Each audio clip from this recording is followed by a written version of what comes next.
All right, we are at our last chapter, Sequences and Series. It's chapter 6 in your textbook.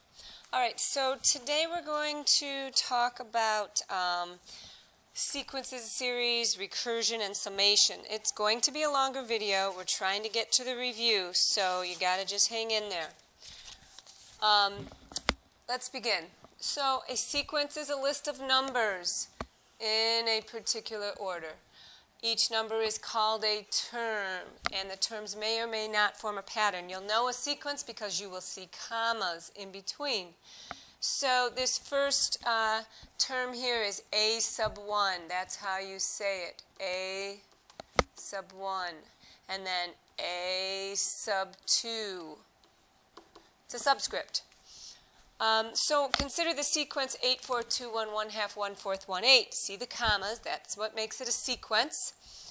You may notice a pattern, but for now I just want you to realize that the first term, a sub 1, is equal to 8.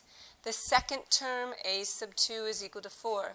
The third term is called a sub 3, it equals 2. So a sub 4 would be the fourth term, or 1. A sub 5 would be 1 half, a sub 6 would be 1 fourth, and a sub 7 would be 1 eighth. So now, write the first 5 terms of each sequence. So that means they want you to list them out.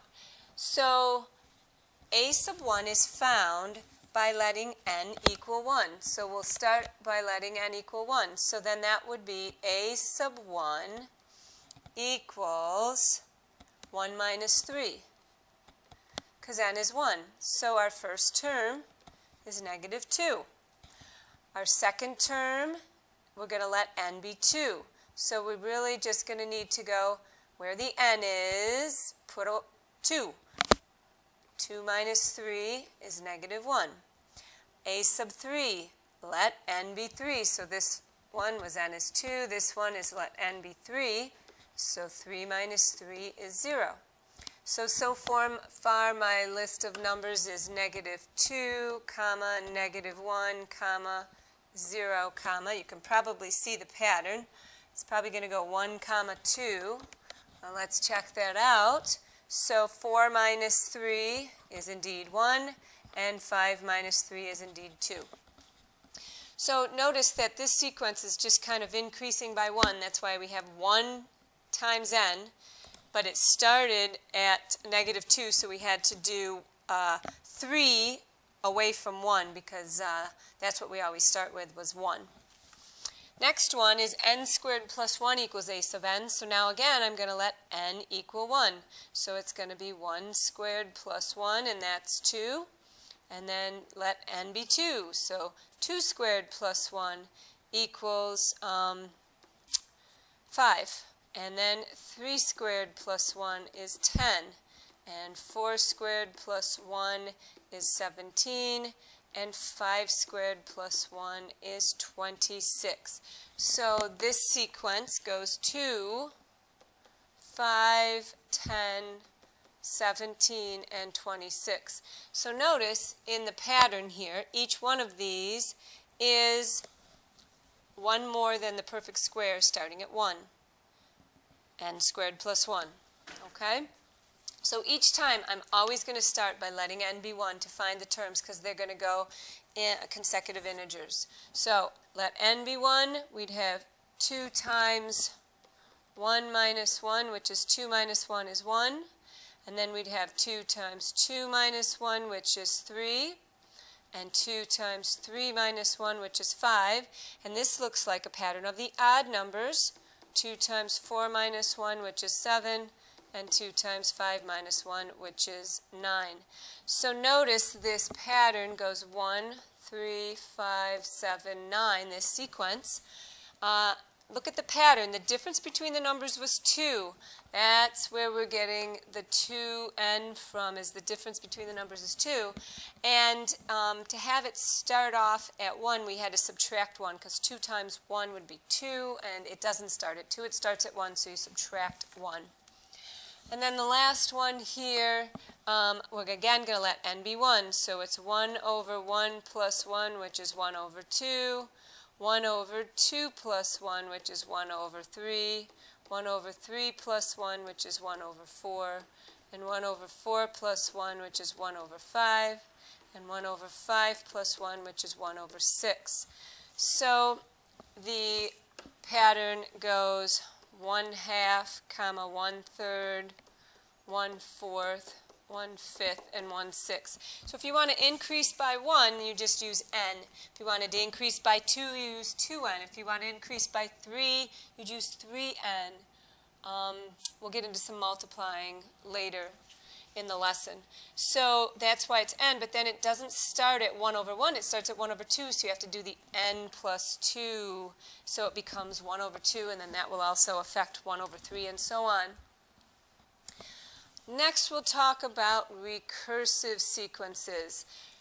When a sequence forms a pattern such that each term is determined by a preceding or previous term or terms, every recursive sequence must have a given base case, starting or stopping term, and a rule. Okay, we'll see an example of that in a second. Terms have the order 1, 2, 3, comma, n minus 1, n, and n plus 1. That's important. N minus 1 is the term before n, and n is the term before n plus 1. Okay, so notice the difference here on these. They tell you a sub 1 is 5, and then they have some rules that involve a sub n minus 1 or a sub n or a sub n plus 1. So a sub n plus 1 means that you are at the term after n. So I want to write the first 5 terms. I already know a sub 1 is 5, so I already have the first number in my sequence. So now I need to determine what the second term is, or what a sub 2 is. If I want to know what a sub 2 is, then I need to let n be 1. So to find a sub 2, we're going to let n equal 1. So to find a sub 2, I let n equal 1. So then that means I would go a sub, okay, so where there's the n, I would put a 1. Plus 1 equals a sub 1 plus 3. So now this is going to say a sub 2, which is what we wanted, was the second term. And then a sub 1 we know a sub 1 is 5. So that's going to be 5 plus 3. So a sub 2 is going to be 8. To find a sub 3, let's let n be 2. Okay? Because when we do that, we will, and we're always looking at this rule up here. I'm always looking at this rule up here. So a sub n plus 1. So n is 2. So I'm going to go a sub 2 plus 1 down there. And that equals a sub 2 again, because I'm right here, I'm letting n be 2 plus 3. So this now says a sub 3, because 2 plus 1 is 3, equals a sub 2 plus 3. Well, we already know a sub 2. It was the previous term. We're using a previous term. It's called recursion. So that's 8 plus 3. So a sub 3 is 11. So now I have terms 2 and 3. So it's 5, 8, and 11. And it would seem as though they're going to just differ by 3, but I'm just going to keep this going. So to find a sub 4, I'm going to let n equal 3, which is 1 less. And so I'm going to say a sub n plus 1 here. So it's 3 plus 1 equals a sub 3. I'm again right here, plus 3. That remains the same. All I'm doing is taking the original rule and plugging in n equals 3. So what I get is a sub 4 equals a sub 3 plus 3. Well, we have a sub 3. a sub 4 is just going to be 11 plus 3, so it's going to be 14. So that one's 14, and I'm pretty sure the last one's going to be a sub 5 is 17, but if we were going to find a sub 5, we would let n equal 4. And then a sub 4 plus 1, just using the rule, equals a sub 4 plus 3. So it's really a sub 5 equals, and a sub 4 we got from the previous, which was 14 plus 3, so a sub 5 is 17. So we knew all those rules, or those terms previously, and we used them. So our last term is 17. So that's my answer to that one. Now if we go to the third one, it uses a little bit of a different one. It says a sub n equals a sub n minus 1 minus 4. So now we are saying a sub n is going to equal the previous term. This first one we were saying that the term after a sub n equals its previous term plus 3. So for this one, it might be easiest for you to say, I need to find a sub 2, so let n be 2, because then that will give you a sub 2 here. So again, I'm going to say to find a sub 2, I'm going to let n be 2. So then I'm going to do a sub 2 equals a sub, now it's going to be 2 for n, minus 1 down there, minus 4. So a sub 2 equals a sub 1 minus 4. Well, we have a sub 1. A sub 1 is 20. So it's 20 minus 4. And so a sub 2 equals 16. So to start listing now, we have 20 for our first term, 16. It might appear that we are subtracting 4, but to just follow the rule here a little bit, I'm going to say we're going to find a sub 3, so I'm going to let n be 3. And then you use the rule again. Okay, we're using this rule right here. So a sub, in this case, 3 equals a sub 3 minus 1 minus 4. So a sub 3 equals a sub 2 minus 4. Well, we have the previous term, which was 16 minus 4 is 12. So a sub 3 is 12. So we can kind of see it's going to go down by 4. And so again, to find a sub 4, I would let n equal 4.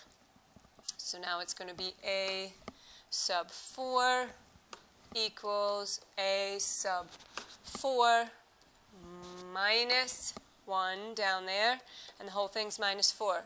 So a sub 4 is equal to a sub 3 minus 4, which was the previous term of 12, and that's 8. And the pattern would then continue, and the last term would be 4 if you just kept that going. So dot, dot, dot. And then the third example in the middle would be kind of like the first one. And you can do that with your teacher in class, or try it. You could probably stop and pause it and see if you can get the pattern. All right, next page. We're going to talk a little bit about, there's finite sequences and infinite sequences. A finite sequence is a sequence with a limited number of terms. And that's what we're going to be dealing with today. Later on in the chapter, we'll talk about infinite sequences. So an example here could be like 2, 4, 8, 16. Done. An infinite one would look like this. 2, 4, 8, 16, dot, dot, dot. So they're expecting the pattern to continue. All right, next, the series The series is the sum of the terms in a sequence. So a finite series, looking at the example again from above, would be 2 plus 4 plus 8 plus 16, versus an infinite series would be 2 plus 4 plus 8 plus 16 plus dot, dot, dot. And you're expected to just keep adding that. And so that's why it's called infinite. So notice the difference. There's no commas between a series there, and you're actually adding. So when we are adding things, this then leads us to something called sigma notation. So this sigma symbol is the indicated sum of the terms of a sequence. So 3 plus 5 plus 7 plus 9 plus 11 plus 13 indicates a sum for the sequence 3, comma 5, comma 7, comma 9, comma 11, comma 13. So again, the series, all right, is when we add them together, and the sequence is when we put them in just as a list with commas. So the Greek letter sigma is used in mathematics to indicate a sum. So 3 plus 5 plus 7 plus 9 plus 11 plus 13 would be represented by a sub 1 plus a sub 2 plus a sub 3 plus a sub 4 plus a sub 5 plus a sub 6. A sub 1 is term number 1. 5 is term number 2, etc., etc., etc. So if you want to look at how to write the sum 3 plus 5 plus 7 plus 9 plus 11 plus 13, you can write it using this summation formula, and here it is. That is a way to write this series. They are the same. To check that, what you do is you start by substituting. You start with this starting value, which is 2. And you plug 2 into I, and then you multiply it by 2, add 1, and then you multiply 3 in for I. Then you plug 4 in for I. So, you know, you basically start with replacing I with 2, and I'm going to put it in different colors. So it would be 2 times 2, okay, plus 1, plus, it's a sum, 2 times 3. So you start at 2, you start replacing consecutive integers, and until you get to 6, plus 1, plus 2 times 4,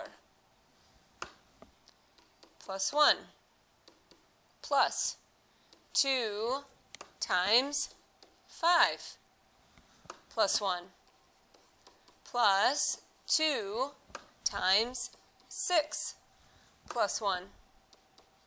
You see how I replace the I from 2 to 6 with 2, 3, 4, 5, 6. So now we add that up and we get 5 plus 6 plus 1 is 7 plus 9 plus 11 plus 13. So in actuality here, I'm missing the 3. So if I wanted the 3, then my starting value should have been 1 instead of 2. So let's change that to a 1. If that had been a 1, then we would have started with 2 times 1 plus 1, and let me erase the equal sign and put plus in there. So it would have been 3 plus 5 plus 7 plus 9 plus 11 plus 13, going like that. Okay? So if you start at 2, then you're going to only get the series 5 plus 7 plus 9 plus 11 plus 13. If we wanted to start at 3, we needed to have our starting number start at 1. Notice the difference between the numbers is 2, and thus in the actual equation part it was 2 times I. So anytime there's a difference like that in your patterning, you're going to be doing a variable times 2. If there was a difference of 3, I would have done 3 times I. If there was a difference of 4 between the numbers, I would do 4 times I. And then the plus 1 at the end here, kind of, you have to use that to adjust your series or your sequence. It, you know, doesn't start at 2 and go by 2s. It starts at 3, so that's 1 up from 2. So we'll talk more about that as we go. So to continue this, and then you would actually find the sum. You could add those together. 3 plus 5 plus 7 plus 9 plus 11 plus 13 is equal to, let's see, 20, 35, 48. So that would be the actual sum. So on this next one, I would take and replace I with 3 to start with, and then plus 3 times 4 plus 3 times 5 plus 3 times 6 plus 3 times 7. So in essence here we are looking at 9 plus 12 plus 15 plus 18 plus 21. Now notice these are differing by 3.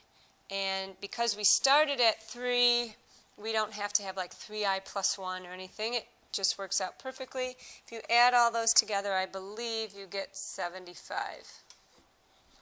Of course, double check me, and if I'm wrong, make sure you tell your teacher tomorrow. Next one, I squared plus 1. I'm going to replace I with 1 and do 3. I'm sorry, I'm back on the other one. I'm going to do 1 squared plus 1 plus 2 squared plus 1 plus 3 squared plus 1 plus 4 squared plus 1 plus 5 squared plus 1. So 1 squared plus 1 is 1 plus 1 is 2. This is 4 plus 1 is 5. 9 plus 1 is 10. 16 plus 1 is 17. And 25 plus 1 is 26. So that patterning looks like, again, it's 1 above the perfect squares. 1, 4, 9, and that's why it's I squared plus 1. So that sum is 60. Go to the next page, and there's 2 more. You can pause and try them and then check them with your teacher. I'm going to go on for time's sake. The next one, write each series in sigma notation. Then we'll talk about the calculator. So now we're kind of working backwards. So you should see here that there's 1, 2, 3, 4, there's 5 terms. You should also be checking out the 2, 3, 4, 5, and 6. That's the changing piece. So it's 2, that's the constant. And if I start at 2 and go to 6, then I can just write this as 2 to the n. Now, it's not the only summation you could do. You could start with n equals 1. Okay, so if you did n is equal to 1, then you would only go to 5 because there's 5 terms. But you want it to be 2 to the second, not 2 to the first, so you have to do 2 to the n minus 1. So that, or would it be n plus 1? Excuse me, I said that wrong. So it'd be 2 to the n plus 1, so that it will go 2 squared to start off with. So there are many more that you could write.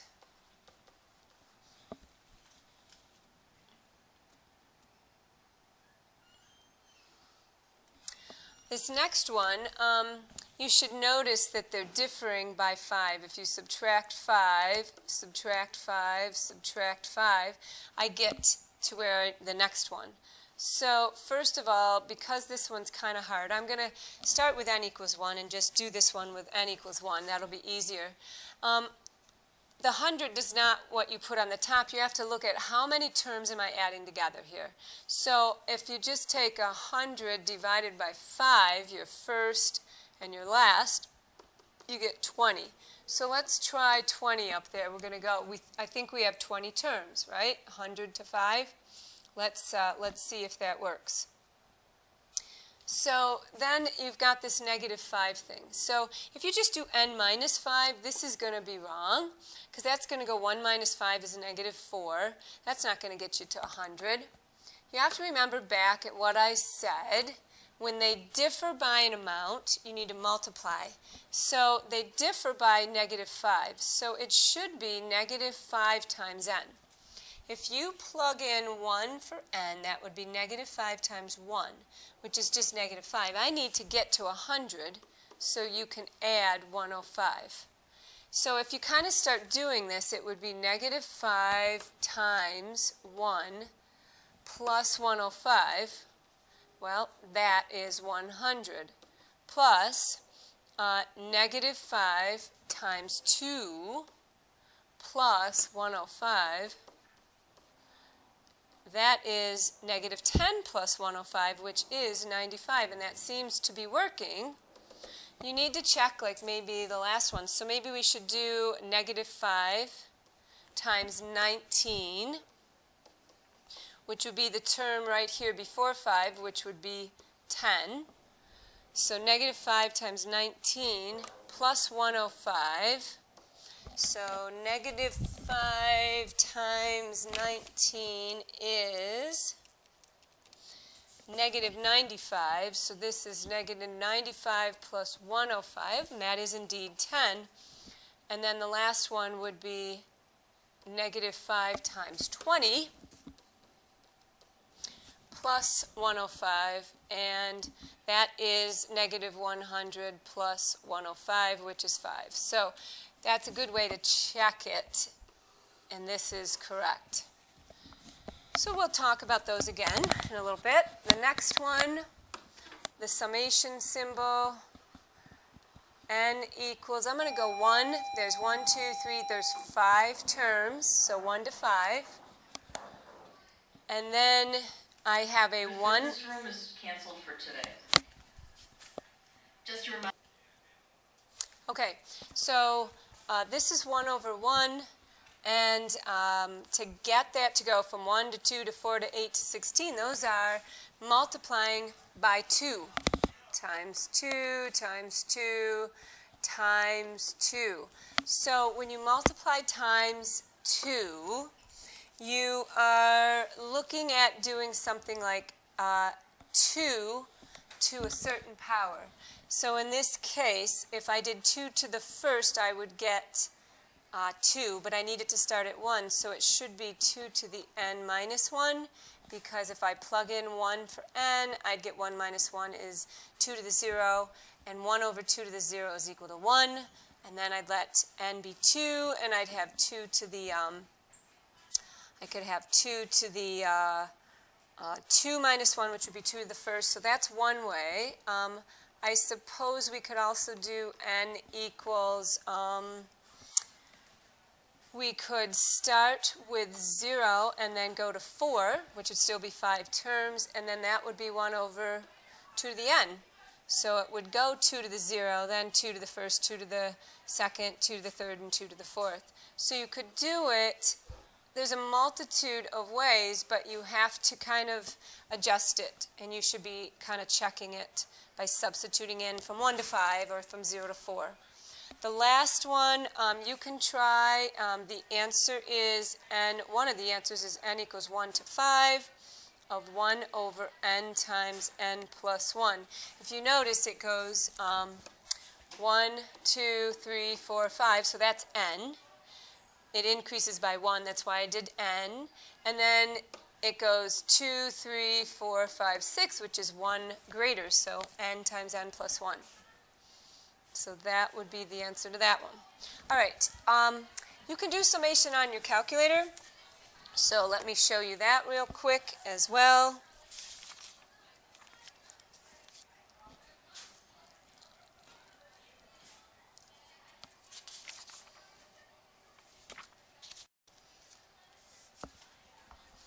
Okay, so to do that on your calculator, second stat, and then we go over to math, and we choose choice 5, which is the sum. And then second stat, and now we want to go over to ops to get the operation, and we want the sequence, which is also choice 5. And then you'd have to tell it the equation, so it would be x squared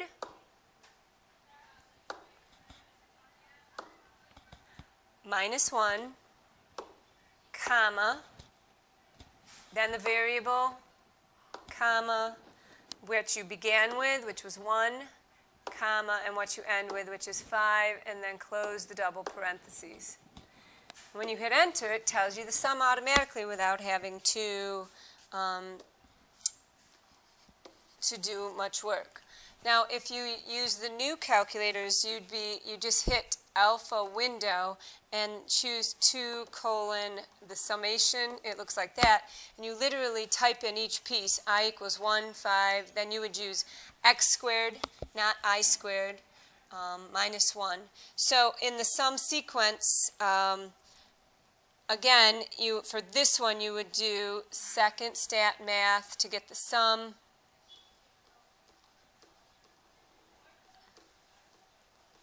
And then you would do second stat ops to get the sequence.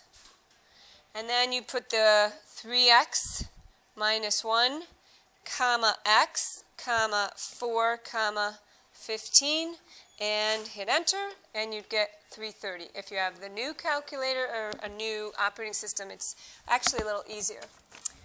Try it. Next, lastly, we're just supposed to write these as formulas using a sub n. So you're kind of still thinking about the same thing you did with the summation. This first one would be a sub n equals 1 over n. If you would let n equal 1, then it would be 1 over 1. If you let n equal 2, next it would be 1 over 2. N equal 3, 1 over 3, next 1 over 4. So that's the formula for that one. The next one we did kind of already. It was a sub n equals 2 to the n minus 1. The problem with this is it's a little different than summation. You can't say I'm going to start at 0 or start at 1. In this case, you have to start at 1, so a sub 1 equals 2 times 1, 2 to the 1 minus 1, which is 2 to the first. So again, to check it, a sub 1 would be 2 to the 1 minus 1, which is 2 to the 0, which is 1. And then a sub 2 would be 2 to the 2 minus 1, which would be 2 to the first, which is 2. I'm just checking the terms. The third term is 2 to the 3 minus 1, which is 2 to the second, which is 4, and so on, and it does check. Next one, you are doing the square thing that we already did. So this one will be a sub n equals n squared plus 1. 1 squared plus 1 is 2. 2 squared plus 1 is 5, and so on. The last one, you're adding 3 in between the terms here. Plus 3, plus 3, plus 3 to get from 1 to 4, 4 to 7, 7 to 10. So a sub n would be 3 times n. And then if you let n be 1, you would just get 3, so you have to subtract 2, so you would get to 1. So a sub 1 would be 3 times 1 minus 2, which is 1. That's the first one. A sub 2 would be 3 times 2 minus 2, which is 6 minus 2, 4. That's the next one. A sub 3 is 3 times 3 minus 2, which is 7. That's the next one, and so on and so forth to check it. Okay, so it's kind of, it's a formula that you can use based on n rather than a summation. All right, that does it. Sorry it was so long.